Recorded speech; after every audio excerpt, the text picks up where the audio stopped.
Hey, bonjour les semeurs, j'espère que vous allez bien. Bonjour les semeuses, j'espère que vous allez bien aussi.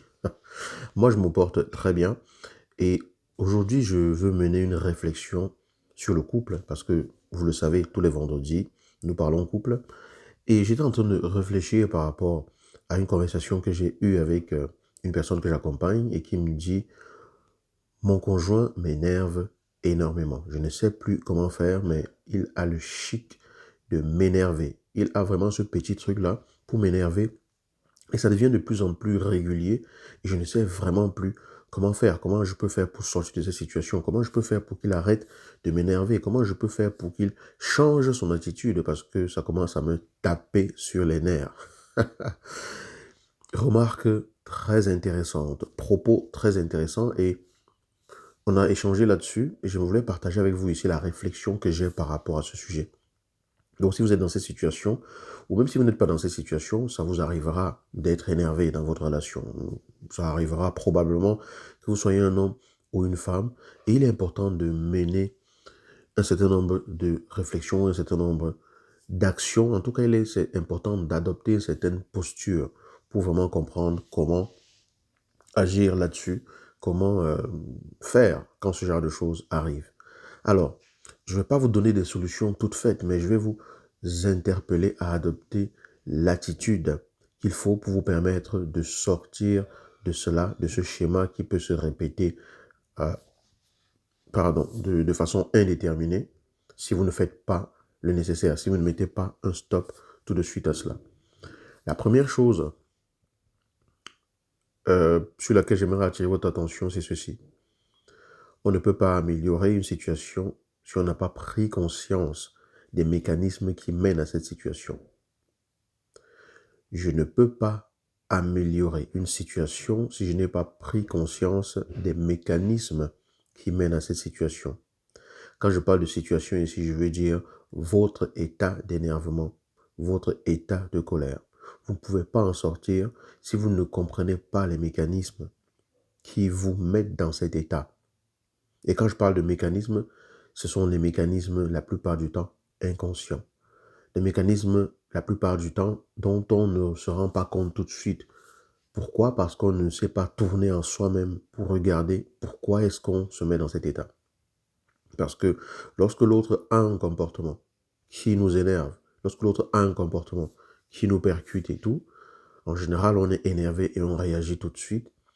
Mais si on se pose la question de savoir pourquoi est-ce que je réagis ainsi, on tourne son attention vers soi-même et on comprend ce qui se passe en soi-même pour qu'on réagisse ainsi. Donc, première chose à comprendre, je ne peux pas améliorer une situation si je ne prends pas conscience des mécanismes qui entraînent cette situation. Le deuxième élément donc qui va découler de cela, que vous devez absolument comprendre, que vous devez absolument prendre en considération, là je vous parle juste des attitudes à avoir, que vous devez prendre en considération, c'est que vous devriez remercier la vie d'avoir un tel artiste dans votre vie. Je pense que vous ne comprenez peut-être pas ce que je veux dire, mais votre conjoint ou votre conjointe est comme l'artiste le plus adroit que la vie ait mis à vos côtés et qui est capable de faire vibrer les cordes de votre instrument de colère ou d'énervement. Ça veut dire que c'est celui qui, par sa façon de faire ou par certaines choses qu'il dit ou même par son attitude, va exactement aller faire vibrer les cordes de ce qui se cache en vous et dont vous n'avez pas forcément conscience. En fait, l'instrument de musique, entre guillemets, l'instrument, c'est vous, c'est vos cordes sensibles. C'est vos cordes sensibles parfois inavouées, parfois non réalisées. Parfois, quand je dis non réalisées, je veux dire dont vous ne vous êtes pas rendu compte. Et l'autre, lui, il est tellement adroit qu'il va venir juste toucher le petit bouton qui va déclencher l'état dans lequel vous êtes. Il appuie sur le bouton et ça déclenche cet état-là. Mais ça déclenche cet état-là parce que cet état-là, c'est quelque chose qui est déjà en vous. Lui, il ne fait qu'appuyer sur le bouton. Il sait exactement sur quel bouton appuyer, il ne le fait pas consciemment. Mais son attitude fait déclencher quelque chose en vous qui vous met dans un état et vous dit, il m'énerve. Ce n'est pas lui qui vous énerve. Il ne fait qu'appuyer sur les boutons et ça déclenche quelque chose en vous. Et le rôle de ce déclenchement, c'est de vous amener à vraiment vous connaître. C'est quelque chose à laquelle je m'intéresse de plus en plus et beaucoup parce que quand je me suis dans une situation où je me sens tendu, où je me sens un peu, voilà, il y a quelque chose qui m'énerve et tout, je sens que je suis en train de vouloir partir un peu dans certaines directions, je me pose et me dis, mais attends, sur quel bouton est-ce qu'on a appuyé là? Quel est le message pour toi?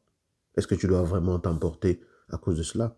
Parce que c'est comme si une personne vient taper sur un tam-tam. Toi, tu es juste le tam-tam et la personne te fait tout simplement raisonner. Mais si la personne ne tape pas là-dessus, il n'y aura jamais aucune résonance, on n'entendra jamais aucun bruit. Mais le tam-tam reste égal à lui-même. Ça veut dire que la personne qui joue de l'instrument que vous êtes, c'est la personne qui vous révèle à vous-même. Cette personne-là a été choisie justement par la vie pour vous amener à prendre conscience de là où vous en êtes et de ce que vous allez améliorer ou alors des points à partir desquels vous allez progresser dans votre vie. Donc dites merci à cet artiste qui se trouve dans votre vie. Merci à la vie parce que elle permet que vous ayez quelqu'un sur votre chemin qui vous permet de mieux vous connaître, qui vous permet de savoir les éléments sur lesquels vous devez travailler. Si vous êtes juste avec une personne qui est votre clone et qui ne voit que tous les côtés, qui ne déclenche jamais que tous les côtés positifs en vous, etc., c'est que vous n'avez vraiment pas matière à bosser. C'est que soit vous êtes une personne qui a déjà atteint un certain degré d'élévation et qui, du coup, n'a plus ce type de basse vibration en soi, ce qui est possible, hein, d'accord? C'est le chemin vers lequel, sur votre maturité, vous allez tendre, vous élever de plus en plus, de telle sorte que très peu de choses puissent vous mettre hors de vous, parce que justement, tous les boutons qui permettent d'appuyer, les réservoirs sont vides. Il n'y a plus rien qui sort de ces boutons-là. Les boutons sont totalement figés parce qu'on ne peut plus jouer dessus, parce que vous avez travaillé sur vous, parce que vous avez évolué. Mais à part cela, vous allez être une personne qui va avoir des choses à travailler sur soi, qui va avoir des choses à développer, et les autres, et plus particulièrement la personne avec qui vous vivez, c'est quelqu'un qui va être là pour faire un chemin de plaisir avec vous, un chemin voilà, d'épanouissement avec vous. Mais de temps en temps, cette personne, de façon inconsciente, pas parce qu'elle va vous faire du mal et tout, va avoir un comportement qui va venir vous chercher, qui va vous mettre dans un état qui ne vous plaît pas. Et vous allez dire, il m'énerve, elle m'énerve. Non, il a appuyé sur le bouton qui me révèle à moi. Donc, si je me mets dans l'attitude de me dire, l'état dans lequel je suis, c'est juste une chanson que mon être émet grâce à l'artiste qui est en face et qui a su sur quoi appuyer, je lâche toute responsabilité de devoir remettre sur le dos de l'autre l'état dans lequel je suis. Parce que l'état dans lequel je le suis parce que j'ai ces cordes en moi qu'on peut faire vibrer et qu'on peut faire jouer selon une certaine musique. Donc ça, c'est deux attitudes qui appellent à plus de conscience. Deux attitudes qui appellent à tourner son attention vers les points vraiment qui permettent de se connaître, qui permettent de se révéler à soi-même et enfin de pouvoir faire un chemin de progression. Parce que la personne avec qui vous êtes en couple, oui, vous êtes ensemble pour faire un chemin, vous vous êtes promis de faire le nécessaire pour que l'un et l'autre soient heureux, vous êtes ensemble pour pouvoir avancer ensemble, mais vous êtes surtout ensemble pour apprendre à vraiment aimer et pour apprendre à vraiment aimer déjà soi-même.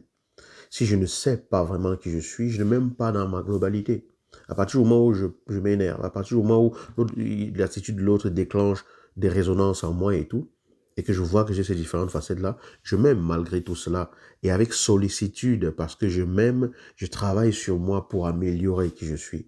Quand vous aimez votre enfant, vous voulez que votre enfant travaille sur lui dans différents domaines pour améliorer qui il est dans différents domaines, pour atteindre le niveau que vous voulez qu'il atteigne ou qu'il aspire à atteindre dans différents domaines.